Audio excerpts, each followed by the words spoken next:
اسلام میں عورت کا مقام، قسط نمبر 29 سماعت فرمائیں کہ بی بی اسماء رضی اللہ تعالی عنہا جب آپ مدینہ منورہ میں تشریف لائیں تو آپ کی شادی جو ہے وہ حضرت زبیر سے، اور سب سے پہلے اول مولود ولد اسلام بعد الہجرت عبد اللہ،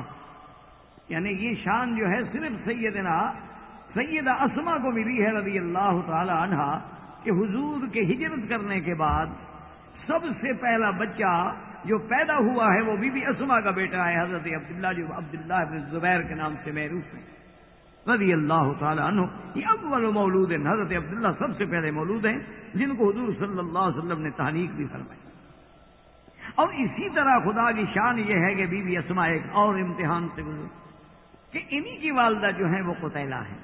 تو ان کی والدہ جو تھی وہ اسلام نہیں لائی تھی، وہ مشرکہ تھی۔ وہ مدینہ منورہ میں جب آئیں تو سیدھا اپنی بیٹی کے گھر میں آئیں، کیونکہ انسان کافر ہے یا مسلمان ہے، آخر بیٹی تو بیٹی ہے، رشتے تو قائم رہتے۔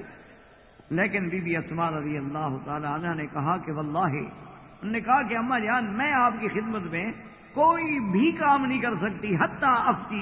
اسأل رسول اللہ صلی اللہ علیہ وسلم، جب تک کہ میں حضور پاک سے نہ پوچھ لوں، کیونکہ آپ مشرکہ ہیں، آپ کافرہ ہیں اور میں مسلمان۔ تو حضرت بی بی اسماء نے جا کے حضور صلی اللہ علیہ وسلم نے پوچھا کہ قدمت امی یا رسول اللہ فانہا مشرکہ، کہ حضور میری اماں آئی ہیں لیکن مشرکہ ہیں، اور میں سلی میں کہ اپنی اماں کے ساتھ بہتر برتاؤ۔ اب اسی سے آپ ایک اندازہ لگا لیں اسلام کے سبق کا کہ اسلام نے عورت کو اتنا بڑا مقام دیا، یعنی ماں کو اتنا بڑا مقام دیا ہے کہ وہ چاہے مشرکہ ہے، وہ چاہے کافرہ ہے، لیکن اسلام کہتا ہے کہ اپنی ماں کا احترام۔ تو بی بی اسماء رضی اللہ تعالی عنہا نے پھر اپنی والدہ کی عزت کی، احترام کیا اس سے۔ اور بی بی اسماء رضی اللہ تعالی عنہا اتنے بڑے گھر کی بیٹی ہے، حضرت ابو بکر کی بیٹی، سیدہ عائشہ امہات المؤمنین کی بہن ہے، لیکن آپ حیران ہوں گے کتابیں اٹھا کے دیکھیں کہ اپنے گھر کے کام کاج کے لیے اور حضرت اپنے شوہر حضرت زبیر کے لیے اتنی خدمت کرتی ہیں، اور ان کے گھوڑے کو حفاظت کرنا، نہلانا، خوراک ڈالنا، کہ بعض اوقات ایک فرسخ یعنی 3 میل کے فاصلے جا کے ان کے جانوروں کے لیے گھاس لے آنا، کھجور کی گٹھلیاں لے آنا، آ کے ان کو کھلانا، اتنی مشقت برداشت کرنی کہ میرے فرائض میں ہے کہ میرے خامند کا گھر ہے اور میں نے اس کی خدمت کرنی۔ اب اندازہ کریں کہ ایک دفعہ اتفاق ایسا ہوا کہ حضور صلی اللہ علیہ وسلم راستے میں تشریف لا رہے تھے، اسی راستے سے جس راستے سے بی بی صاحبہ جو ہیں وہ کھجور کی گٹھلیوں کا گٹھڑ اٹھائے ہوئے آ رہے ہیں۔ حضور صلی اللہ علیہ وسلم نے اپنی سواری روک دی اور حضور نے فرمایا کہ اچھا عجیب بات ہے کہ اسماء خود بیچاری اتنی محنت کر رہی ہے، اور حضور صلی اللہ علیہ وسلم نے اشارہ کیا کہ وہ سواری پہ بیٹھ جائے، لیکن بی بی اسماء کہتی ہیں واللہ حضور کے ساتھ بیٹھنا تو میرے لیے سب سے بڑی سعادت تھی کہ آج مجھے قرب رسول اتنا میسر ہو جاتا، ولیکن تذکرت غیرت زوجی، مجھے اپنے خامند کی غیرت یاد آئی۔ میں نے کہا ہو سکتا ہے کہ میرا حضور کے ساتھ بیٹھنا بھی برداشت نہ کریں۔ اندازہ کریں ان کی عفتوں اور عصمتوں کا، لیکن ان باتوں کا احساس اس سے ہو سکتا ہے جس میری بیٹی کو عزت و عفت کا خیال۔ جنہوں نے اپنے آپ کو اوپن ایئر تھیٹر بنا لیا ہے تو ان کے لیے اس مسئلے کا تو عجیب سی بات ہوگی نا کہ دیکھو جی یہ کیا بات تھی، اگر بیٹھ جاتی تو کیا ہو جاتا۔ ان کے لیے یہ باتیں سمجھنا ہی مشکل ہے، ان کا فلسفہ ہی الٹا ہے۔ تو حضور صلی اللہ علیہ وسلم تشریف لے گئے، جب بی بی اسماء گھر میں آئیں تو اپنے شوہر سے ذکر کیا کہ آج ایسا اتفاق ہوا، لیکن اللہ کی شان یہ ہے کہ مجھے تمہاری غیرت کا احساس ہے۔ جیسا کہ حضور صلی اللہ علیہ وسلم نے بھی فرمایا کہ میں جب لیلۃ المعراج میں جنت کی سیر کر رہا تھا تو اسی میں مجھے ایک ایسا محل دکھایا گیا کہ جو سفید موتیوں سے بنا ہوا ہے، اور ایسا عجیب محل تھا کہ میں دیکھ کے حیران ہوا۔ اور پھر میں نے حضرت جبریل علیہ السلام سے پوچھا کہ جبرائیل لمن ھذا، یہ گھر کس کے لیے ہے؟ تو جبرائیل علیہ السلام نے بھی شوق دلانے کے لیے فرمایا کہ رجل من قریش، ایک بندہ ہے قریش کا جس کا یہ گھر ہے۔ حضرت نے فرمایا انا من قریش، میں بھی تو قریش سے ہوں۔ تو حضرت جبریل علیہ السلام نے عرض کیا کہ لا یا رسول اللہ، یہ گھر آپ کا نہیں ہے بلکہ آپ کے ایک غلام حضرت عمر کا ہے، حضرت عمر رضی اللہ تعالی عنہ کا گھر ہے۔ تو حضور فرماتے ہیں کہ میں نے چاہا کہ حضرت عمر کا گھر جب باہر سے اتنا خوبصورت ہے جنت میں، تو اندر سے کتنا خوبصورت ہوگا، تو میں اندر سے بھی جا کے ذرا اس گھر کو دیکھوں۔ تو حضور نے فرمایا کہ عمر، میں جب تیرے محل کے قریب گیا تو محل کے دروازے پہ حور العین میں سے ایک حور جو ہے بیٹھی ہوئی وضو کر رہی تھی، تو مجھے تمہاری غیرت یاد آ گئی، مجھے خیال آیا کہ شاید عمر میرا گھر میں داخل ہونا پسند نہ کرے۔ تو حضرت عمر رضی اللہ تعالیٰ عنہ رو پڑے، کہا علیک اغار یا رسول اللہ، حضور میں آپ پر بھی مجھے غیرت آتی، میری تو خوش نصیبی ہوتی کہ آپ میرے گھر میں قدم رکھ لیں، لیکن یہ غیرتوں کا معاملہ، یہ عزتوں کا معاملہ ان لوگوں کو پتا ہے جو عزت و عفت کے، شرافت کے اور غیرت کے مقامات کو سمجھتے ہیں۔ جن لوگوں کے نزدیک حلال اور حرام کی تمیز بھی نہ ہو، ان کے لیے غیرت کا کیا مطلب؟ اسی لیے اکبر الہ آبادی نے یہ بڑے درد سے کہا تھا نا کہ خدا کے فضل سے بیوی میاں دونوں معزز ہیں، اسے غصہ نہیں آتا، اسے غیرت نہیں آتی۔ آج کل کا جو ایٹیکیٹ ہے اور آج کل کی جو تہذیب ہے اور آج کل کا جو پروٹوکول ہے اور آج کی جو بلیو بکس ہیں، ان کے جو ہدایات ہیں، ان کی تو تہذیب کا تقاضا یہ ہے کہ میری بیوی مہمان کے ساتھ کھڑی ہوگی اور اس کی بیوی میرے ساتھ کھڑی ہوگی۔ اسی لیے ان کو اسلام قبول نہیں۔ اسلام فرماتا ہے کہ نہیں، عورت ایک مقدس چیز ہے، عورت ایک ایسی کلی ہے کہ اس کو ہاتھ لگاؤ گے تو نقصان ہوگا، عورت ایک ایسا پھول ہے، اس پہ بری نظر ڈالو گے تو یہ کملا جائے گا، عورت ایک ایسا قیمتی ہیرا ہے کہ اگر اسے بازار میں رکھو گے تو اس کی قیمت ختم ہو جائے گی۔ یہ تو اتنی مقدس چیز ہے، اتنی محترم چیز ہے، اتنی غالی اور ثمینہ قیمتی چیز ہے کہ جس کی چھپانے کے لیے ہمیں اہتمام کرنا ہو۔ تو بی بی اسما نے اپنے خاوند سے کہا کہ زبیر، میں نے تمہاری غیرت کو سامنے رکھتے ہوئے حضور کے ساتھ بھی نہیں بیٹھی۔ تو اس نے کہا عجیب بات ہے کہ تم اتنی دور سے میرے جانوروں کے لیے گھاس تو لے آتی ہو، کیا اس سے بھی زیادہ تکلیف تھی اگر آپ حضور کے ساتھ بیٹھ جاتی؟ مجھ سے تو یہ بھی گوارا نہیں ہوتا کہ تم باہر کیوں جاؤ، مجھ سے تو یہ بات بھی گوارا نہیں ہوتی۔ اسی لیے تو اسلام نے ایک سسٹم بنایا ہے، ایک نظام بنایا ہے کہ باہر کی ذمہ داری مرد کے ذمہ ہے۔ یہ عورت کا کام نہیں ہے کہ وہ نوکری کرے، یہ عورت کا کام نہیں ہے کہ وہ ملازمت کرے، یہ عورت کا کام نہیں ہے کہ وہ کما کے گھر لائے۔ یہ جو لوگ کہتے ہیں نا، یعنی میں نے ایک بہت بڑے مفکر اسلام کا ایک جملہ پڑھا تھا، خدا کرے کہ آپ کو بھی سمجھ آ جائے، اس نے بڑی عجیب بات کی۔ اس نے کہا کہ آج یورپ نے یا آج تہذیب مغرب نے جو کچھ اپنے طرف سے آزادی اور مساوات اور حقوق انسانیت کے پیش نظر جو کچھ عورت کو دیا ہے، اس نے کہا غور کرو، عورت کو نہیں دیا، اس کو مرد بنا کے دیا ہے۔ عورت کو بئی اعتبار کہ وہ عورت رہے اور پھر دیں، وہ نہیں دیتے کہ نہیں آئے آپ بھی نوکری کریں، آپ بھی کماؤ میں بھی کماؤں، آپ بھی گاڑی چلاؤ میں بھی گاڑی چلاؤں۔ یعنی عورت کو من حیث عورت انہوں نے بھی کچھ نہیں دیا، اس نے عورت کو مرد بنا دیا اور مردوں والے کام عورت سے لیے، اور پھر کہا کہ ہم نے تمہیں آزادی دی ہے اور ہم نے تمہیں حریت دی ہے اور ہم نے تمہیں معاشرے میں برابری کا احساس دلایا ہے، تم بھی افسر بن سکتی ہو، تم بھی ڈرائیونگ کر سکتی ہو، تم بھی ہر چیز بن سکتی ہو۔ تو اس کو مرد بنا کے دیا ہے، عورت بنا کے نہیں دیا۔ عورت کو عورت بنا کے اگر کچھ دیا ہے تو صرف اسلام نے دیا ہے کہ تم عورت ہو پھر بھی ہر چیز لو، رہو عورت، لیکن اس کے باوجود تمہارے نفقے کی ذمہ داری والدین پہ، تمہارے نفقے کی ذمہ داری تمہارے خامند پہ ہے، تمہاری عزت کی حفاظت کی ذمہ داری تمہارے خامند پہ ہے، تمہارے ضروریات اور تقاضوں کو پورا کرنے کی ذمہ داری تمہارے خامند پہ ہے، حسن عشرت تمہارے خامند پہ ہے۔ تو اس لیے حضرت زبیر نے فرمایا کہ اسما، مجھ سے تو وہ بھی گوارا نہیں ہوتا کہ تم باہر جا کے میرے لیے گھاس لے آؤ، لیکن مجبوری ہے کہ اس دور میں ہر آدمی کے لیے غلام میسر ہونا بہت مشکل۔ تو یہ وہ بی بی اسما ہے کہ آپ اندازہ کریں، حیران ہوں گے کہ کتنے بڑے امتحانوں سے گزری۔ یہی بی بی اسما اپنی آخری عمر میں جب بڑھاپا آ گیا، حضرت عبداللہ ابن زبیر آپ کے بیٹے جو تھے وہ جوان ہو گئے، اور یہ وہ عبداللہ ابن زبیر ہیں جنہوں نے سرکار دو عالم کی تمنا کے مطابق اس کعبۃ اللہ کی تعمیر کی۔ جب ان کو مکے میں حکومت ملی، اقتدار ملا، تو حضور کی تمنا مبارک یہ تھی کہ کعبۃ اللہ کو دوبارہ تعمیر کیا جائے،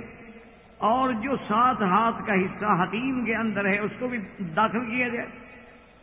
اور کعبۃ اللہ کے 2 دروازے رکھے جائیں، ایک داخل ہونے کے لیے ہو اور ایک خارج ہونے کے لیے ہو،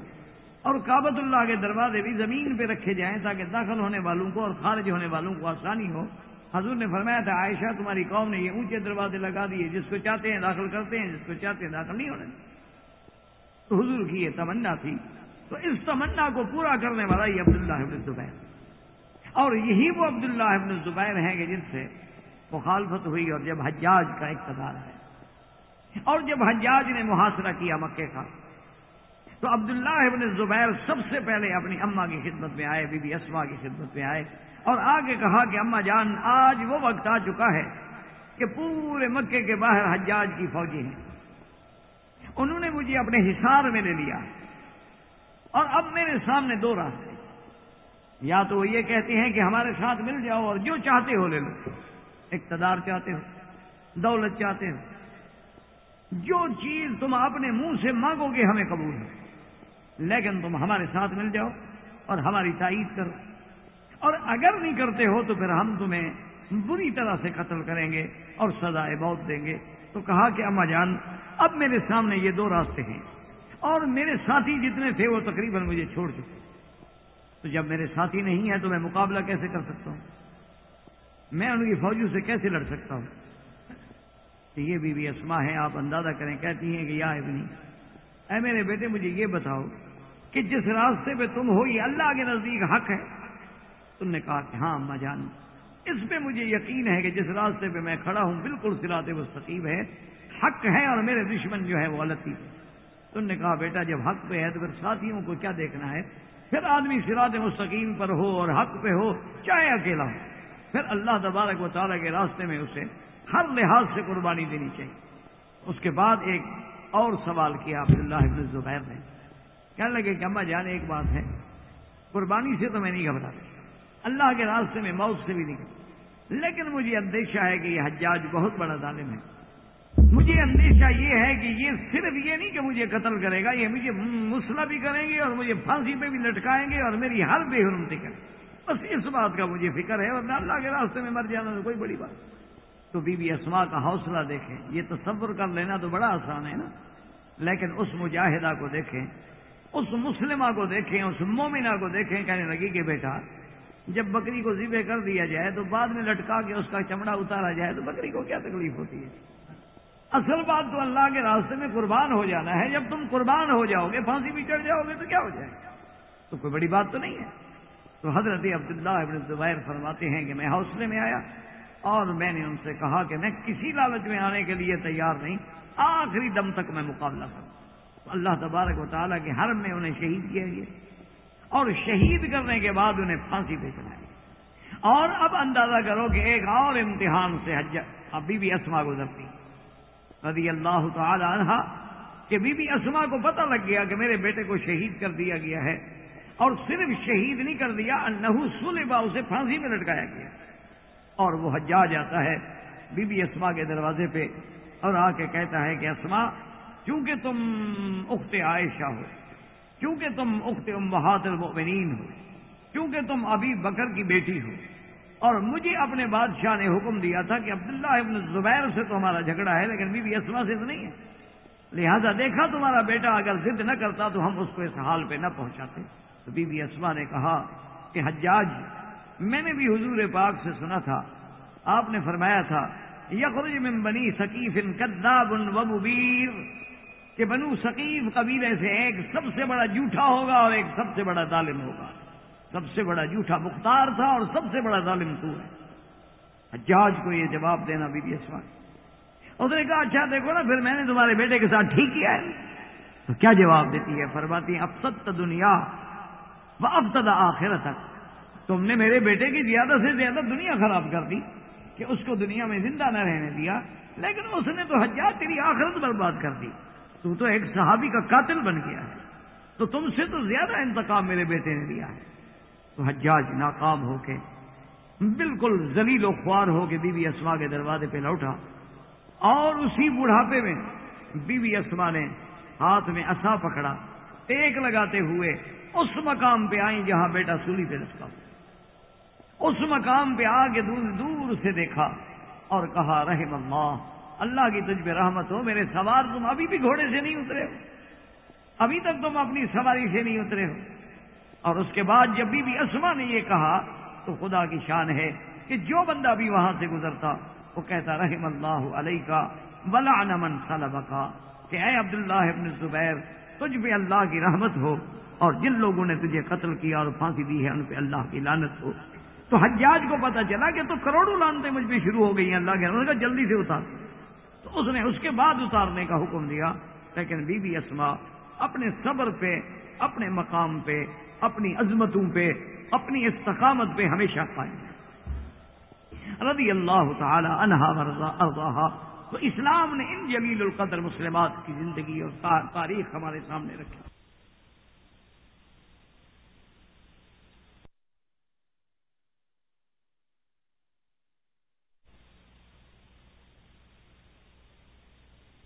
ابھی تک تم اپنی سواری سے نہیں اترے ہو، اور اس کے بعد جب بی بی اسماء نے یہ کہا تو خدا کی شان ہے کہ جو بندہ بھی وہاں سے گزرتا وہ کہتا رحم اللہ علیکا ولعن من صلبکا، کہ اے عبداللہ ابن زبیر تجھ پہ اللہ کی رحمت ہو، اور جن لوگوں نے تجھے قتل کیا اور پھانسی دی ہے ان پہ اللہ کی لعنت ہو۔ تو حجاج کو پتا چلا کہ تو کروڑوں لعنتیں مجھ پہ شروع ہو گئی ہیں اللہ کے، انہوں نے کہا جلدی سے اتار۔ تو اس نے اس کے بعد اتارنے کا حکم دیا، لیکن بی بی اسماء اپنے صبر پہ، اپنے مقام پہ، اپنی عظمتوں پہ، اپنی استقامت پہ ہمیشہ قائم ہے رضی اللہ تعالی عنہا ورضاہا۔ تو اسلام نے ان جلیل القدر مسلمات کی زندگی اور تاریخ ہمارے سامنے رکھی۔ اور اسی طرح صحابیات میں سیدہ فاطمہ بنت الخطاب رضی اللہ تعالی عنہا، یہ فاطمہ بنت الخطاب پتہ ہے کون ہے؟ حضرت عمر کی بہن، کیونکہ عمر بن الخطاب، اور یہ فاطمہ کون ہے؟ بنت الخطاب رضی اللہ تعالی عنہا، خاندان قریش کی ایک عظیم عورت، خاندان قریش کی ایک یعنی شان والی بی بی ہے، بے اعتبار نسب کے، بے اعتبار حسب کے، بے اعتبار جمال کے، بے اعتبار کمال کے، کہ اس کے بعد ان کا رشتہ جو ہے وہ حضرت سعید سے، حضرت سعید ابن زید۔ اب خدا کی شان یہ ہے کہ سعید ابن زید کی دوستی جو تھی وہ خباب ابن الارت، تو حضرت سعید ابن زید جو ہیں وہ خباب ابن الارت کے تبلیغ کرنے سے اور دعوت دینے سے مسلمان ہو گئے، کیونکہ جب آدمی کو اللہ کے دین کی دعوت پہنچی ہے، آج افسوس ہے کہ ہم اللہ کے دین کی دعوت دینے میں بھی کوتاہی برت رہے ہیں، اللہ کا دین پہنچانے میں بھی کوتاہی برت رہے ہیں۔ یعنی آپ حیران ہوں گے، میں نے کچھ عرصہ قبل ایک محترمہ بہن کا جو ایک امریکن لڑکی تھی جس کو اللہ نے اسلام کی دولت سے مالا مال کیا، وہ اسلام لے آئی، اسلام لانے کے بعد انہوں نے ایک دفعہ خطاب کیا، تو اس خطاب کے چند جملے جو اس نے روتے ہوئے ادا کیے تھے، اس نے کہا کہ مسلمانوں سے، مجھے اپنے بھائیوں سے، مجھے مومنوں سے، مجھے اسلام کے ان بھائیوں سے ایک دکھ ہے کہ کافروں نے اگر کوئی چیز ایجاد کی ہے، مثلا انہوں نے پانی بنایا ہے، کوکو کولا بنایا ہے، پیپسی کولا بنایا ہے، میرنڈا بنایا ہے، 7 اپ بنایا ہے، یا اسی طرح ان کے کوئی معقولات کی چین ہیں، جیسے آپ کنٹیکی ہے، آپ دیکھتے ہیں میکڈونلڈ ہے، آپ دیکھتے ہیں برگر ہیں، اسی طرح آپ دیکھتے ہیں کہ پین کیکس کے چیزیں ہیں، یہ ساری چیزیں انہوں نے پوری دنیا میں پہنچا دی ہیں۔ انہوں نے کہا یہ کیسے مسلمان ہیں کہ تمہارے پاس جنت و جہنم کا فلسفہ ہے، تمہارے پاس حق اور باطل کا فلسفہ ہے، تمہارے پاس ہدایت و غوایت کا فلسفہ ہے، لیکن تم نے دنیا کو اسلام کی دعوت کیوں نہیں اللہ کا دین پہنچایا، کیوں نہیں اللہ کے دین کو عام کیا،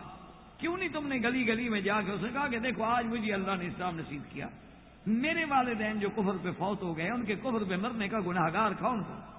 کہ جس طرح مجھے دین کی دعوت پہنچی، مجھے اسلام کی دعوت پہنچی ہے، اگر میرے والدین کو بھی دعوت پہنچی تو شاید وہ بھی مسلمان ہو جائے۔ تو اس لیے ہم نے تو اتنی بھی کوتاہی کی ہے، لیکن آپ دیکھیں کہ مکے کا ماحول ہے، تمام کفر کی قوتیں مخالف ہیں، لیکن صحابہ اندر اندر دین پہنچا رہے۔ حضرت خباب بن الارت کی کوشش سے حضرت سعید مسلمان ہو گئے۔ جب حضرت سعید مسلمان ہوئے تو اللہ نے فاطمہ بنت الخطاب کی مقدر میں بھی اسلام لکھا، وہ بھی اسلام۔ تو اب یہ ہوتا تھا کہ کبھی کبھی حضرت خباب بن الارت جو ہیں وہ تشریف لاتے اور قرآن پڑھاتے ہوں۔ اسی اثنا میں یہ واقعہ پیش آیا کہ ایک دن حضرت عمر رضی اللہ تعالی عنہ متوشحاً بالسیف، اپنا یعنی تلوار لگائی ہوئی اور زرہ پہنی ہوئی اور تیر کمان ہاتھ میں اور ساری چیزیں اور غصے میں بھرے ہوئے جا رہے ہیں تو بنی زہرہ کا ایک بندہ راستے میں ٹکر گیا. بنی زہرہ ایک قبیلہ ہے. اس نے جب دیکھا حضرت عمر کو کہا الی این یا عمر, کہاں جا رہے ہو؟ کہنے لگا واللہ اقتل محمد. نعوذ باللہ. کہنے لگا خدا کی قسم ہے بس میں حضرت محمد مصطفیٰ کو قتل کرنے کے لیے جا رہا. کہا کیوں؟ اس نے کہا عجیب بات ہے کہ انہو صفا آباءنا و اجدادنا و سب آلہتنا. انہوں نے ہمارے باپ دادے کے دین کو ٹھکرا دیا. انہوں نے ہمارے معبودان جن کی ہم عبادت کرتے ہیں ان کو وہ گالیاں دیتا ہے, لات عزا اور حبل کی توہین کرتا ہے. میں کب تک برداشت کر سکتا ہوں؟ تو بنی زہرہ کے اس شخص نے کہا کہ عمر عجیب بات, محمد الرسول اللہ صلی اللہ علیہ وسلم سے جس بات کے لیے لڑنے کے لیے جا رہے ہو وہی بات تو تمہارے گھر میں داخل ہوتی. اس نے کہا جس بات پہ اللہ کے نبی سے مقابلہ کرنے کے لیے جا رہے ہو وہ تو تیرے گھر کے اندر بات آ چکی ہے. پہلے اپنے گھر کو تو ٹھیک کرو, اللہ کے نبی سے تو بعد میں جا کے لڑنا. اس نے کہا کیا مطلب؟ اس نے کہا اسلم ختن کا سعید باخت کا, تمہارا بہنوئی بھی اور تمہاری بہن بھی مسلمان ہوگی اور وہ بھی اسی محمد الرسول اللہ کا کلمہ پڑھتی صلی اللہ علیہ وسلم. تو وہ تو ایسا ہوا نا کہ جیسے حضرت عمر رضی اللہ تعالیٰ عنہ کی کیفیت ایسی ہو گئی کہ جیسے کسی نے اب تیل ڈال دیا ہوا آگ پر, پیٹرول چھڑک دیا. غصے میں انہوں نے دار ارقم کا رخ جو ہے وہ چھوڑ دیا اور سیدھا بہن کے گھر. اچھا خدا کی شان دیکھیں, جب اللہ چاہتے ہیں تقدیر کے فیصلے ہوتے ہیں. حضرت عمر رضی اللہ تعالیٰ عنہ جب دروازے پہ پہنچے تو حضرت خباب ابن الارت بھی گھر میں موجود ہیں, حضرت سعید بھی موجود ہیں اور بی بی فاطمہ بھی موجود ہیں اور قرآن کی تلاوت ہو رہی ہے. حضرت عمر رضی اللہ تعالیٰ عنہ دروازے پہ کھڑے ہو گئے اور کان لگا کے سنا کہ ایک کوئی آیت پڑھی جاتی ہے اور اسے بار بار دہرایا جا رہا ہے جو کہ بی بی اور حضرت سعید وہ یاد کر رہے تھے. تو غصے میں جب دروازہ کھٹکھٹایا اور آواز دی تو حضرت خباب ابن الارت جو تھے وہ تو گھر کے کسی کونے میں چھپ گئے اور بی بی صاحبہ نے جلدی سے وہ قرآن شریف کی جو چیز تھی, پہلے زمانے میں لکڑیوں پہ اور چمڑے کے ٹکڑوں پہ اور ان چیزوں پہ قرآن شریف کی آیات لکھتے تھے بس صاحب, انہوں نے جلدی سے اس کو چھپا دیا. پتہ کل عمر کہنے لگا کہ کیا آواز تھی جو میں نے سنی؟ بی بی فاطمہ نے کہا کیا آواز, کیا سنا؟ اس نے کہا تم کو چھپڑ رہے تھے اور یہ دیکھو بات سن لو, یاد رکھو مجھے پتہ لگ چکا ہے کہ سعید بھی اور تم بھی مسلمان ہو گئی ہو. فقدم عمر, حضرت آگے بڑھے اور اپنے بہنوئی کو مارنا چاہا تو بہن درمیان میں ڈھال بن گئی. کہا کہ میرے شوہر پہ ہاتھ مت اٹھاؤ. بس ضربہا عمر, حضرت عمر نے اپنی بہن کو مارے. جب بہن کو مارا تو بہن کے چہرے سے خون, حضرت عمر کا ہاتھ تھا تو بہن کا چہرہ زخمی ہو گیا اور خون بہ رہا ہے, لیکن بہن آگے ڈٹ کے کھڑی ہو گئی. اس نے کہا حضرت عمر بات سنو, اتنا جوش مت دکھاؤ. اگر تم خطاب کے بیٹے ہو تو میں بھی خطاب کی بیٹی. جس باپ کا خون تیری رگوں میں دوڑتا ہے اسی باپ کا خون میری رگوں میں دوڑتا ہے. فسما, سن لو تم, اشہد اللہ الہ الا اللہ و اشہد ان محمد رسول اللہ. ہم اسلام لائے ہیں اور اب تم جو کچھ کر سکتے ہو کر, جو تمہاری طاقت ہے نا تم مٹا لو. اب ہم اللہ کے نبی کے ساتھ اسلام لا چکے ہیں, ہم اسلام سے باہر نہیں نکل سکتے. حضرت عمر حیران ہے کہ خون بہ رہا ہے اور اس کے باوجود میری بہن میں اتنی بڑی جرت, اتنی بڑی استقامت. یہ کہہ دینا تو بڑا آسان ہے, حضرت عمر کے سامنے کھڑا ہونا کوئی معمولی سی بات نہیں تھی. حضرت عمر رضی اللہ تعالی عنہ کے دربار میں تو جب جبلہ ابن الایہم پیش ہوا ہے وہ کہتا ہے خدا کی قسم ہے میں نے بڑے شاہوں کا دربار دیکھا ہے, میں نے بڑے بڑے بادشاہوں کو کسرا میں دیکھا اور روم میں گیا, کیسر کے دربار دیکھے, فارس کے دربار دیکھے اور ان کا تم تراک اور شاہی تمکنت دیکھی, لیکن مجھے جب حضرت عمر کے دربار میں لایا گیا تو وہ کہتے ہیں حضرت عمر کا عالم یہ تھا کہ ایک چادر باندھے ہوئے تھے اور مٹی میں اینٹیں بنا رہے تھے, لیکن کہتے ہیں سامنے جاتے ہوئے میں ڈر سے کانپنے لگ گیا, اتنی ہیبت تھی حضرت عمر رضی اللہ تعالی عنہ. حضرت عمر رضی اللہ تعالی عنہ نے پھر غور کیا اور سوچا کہ بات اب یہ مسئلہ جو ہے یہ لڑائی سے اور مار سے اور یہ طاقت سے حل نہیں ہوگا. تو حضرت عمر ٹھہر گئے اور کہنے لگے اچھا یہ بتاؤ تم کیا پڑھے؟ انہوں نے کہا کہ ہم قرآن پڑھ رہے تھے جو اللہ نے وحی فرمایا ہے محمد رسول اللہ صلی اللہ علیہ وعلا آلہ واصحابہ وسلم. تو حضرت عمر نے کہا کہ اچھا میں بھی سن لوں. اسی اثنا میں حضرت خباب بھی باہر آ گئے. انہوں نے کہا کہ یا عمر اگر تم اللہ کا قرآن سننا چاہتے ہو اللہ کا قرآن سنو. تو بعض روایات مبارک میں یہ بھی آتا ہے کہ انہوں نے سورۃ طٰہٰ کی تلاوت شروع. تو صاف بات ہے کہ جب اللہ کا قرآن پڑھا جائے گا، شرط یہ ہے کہ قرآن پڑھنے والا، شرط یہ ہے کہ وہ زبان بھی پاک ہو جو قرآن پڑھے. آج اس لیے تاثیر نہیں ہے کہ ہماری زبانوں میں اثر نہیں رہا، کہ ہمارا رزق حلال نہیں رہا، ہمارا صدق مقال نہیں رہا، ہماری زبانیں جو ہیں جھوٹ بول کے غیبت کر کے گندی ہو چکی ہیں، ناپاک ہو چکی ہیں، تو پھر کیسے اثر؟ ورنہ اللہ کا قرآن ہو اور کیسے اثر نہ کرے؟ تو حضرت خباب بن الارت نے جب سورۃ طٰہٰ پڑھنی شروع کی، ابھی چند آیتیں پڑھی تھی کہ عمر نے کہا کہ بس بس بس کرو، اس سے زیادہ میں برداشت نہیں کرتا. اور اس کے فوراً بعد کہنے لگا کہ خباب، کیا تم مجھے بتا سکتے ہو کہ این رسول اللہ، کہ اس وقت محمد مصطفیٰ کہاں ہوں صلی اللہ علیہ وعلا آلہ واصحابہ وسلم؟ بس اب کرنٹ لگ گیا. اور یعنی یقین کریں کہ اسلام عمر کے لیے قربانی کس کی کام آئی؟ ایک عورت کی. اگر بہن اتنی جرت اور استقامت کا مظاہرہ نہ کرتی تو خدا جانے عمر قرآن بھی نہ سنتا، اور قرآن نہ سنتا تو شاید اسلام بھی نصیب نہ ہوتا. حضرت عمر رضی اللہ تعالی عنہ نے جب پوچھا تو خباب نے کہا کہ میں جانتا ہوں کہ میرے آقا اس وقت دار ارقم میں ہوں گے، اور کہا کہ عمر میں تمہیں خوشخبری بھی سنا دوں.